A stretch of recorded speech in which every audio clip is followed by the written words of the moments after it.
There's so many stories to tell from here. If this area, if these tree, if this ground, if that ground over there could only talk,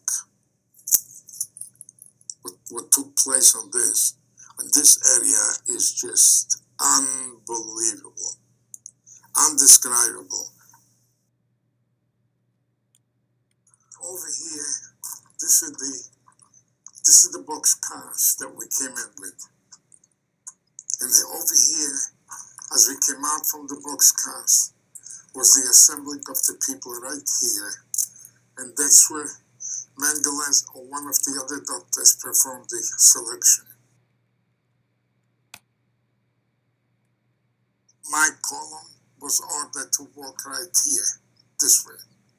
As we were walking here, this line, we were guarded on both sides by assessment with machine guns and dogs.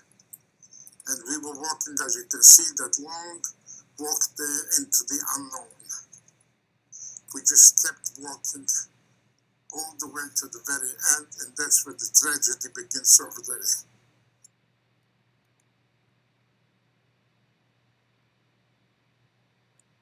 That comes back to me after so many years, what took place here.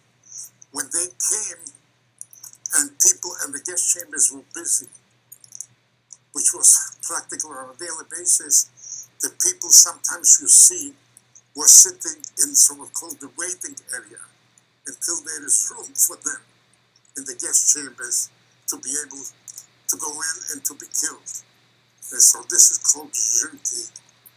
That's they were sitting and waiting. The waiting room, can you imagine? The waiting room to be taken in to be killed.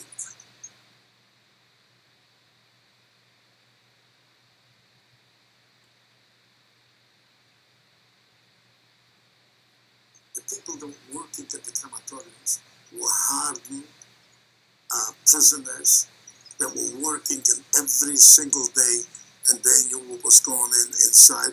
And sometimes they even worked on bodies of their own relatives. But they said the hardest and the most difficult thing was when they had to do a transport of children.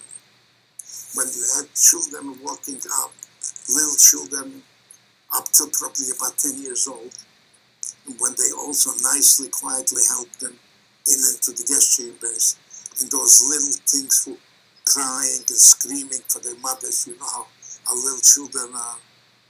And then when they closed the doors, they were banging, the little kids were banging on the walls, on the doors, screaming for their mothers.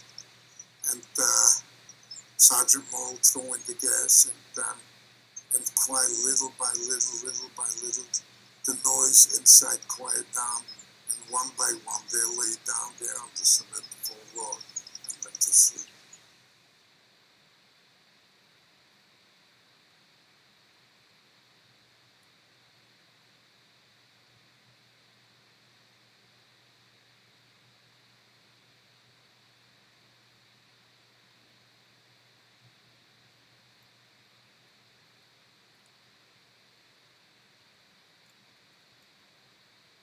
This was the oven, right over here. That was the narrow walk to the bunks. The bunks were located like this, 3 tiers high. Right about over here was my bunk, where I was laying over here.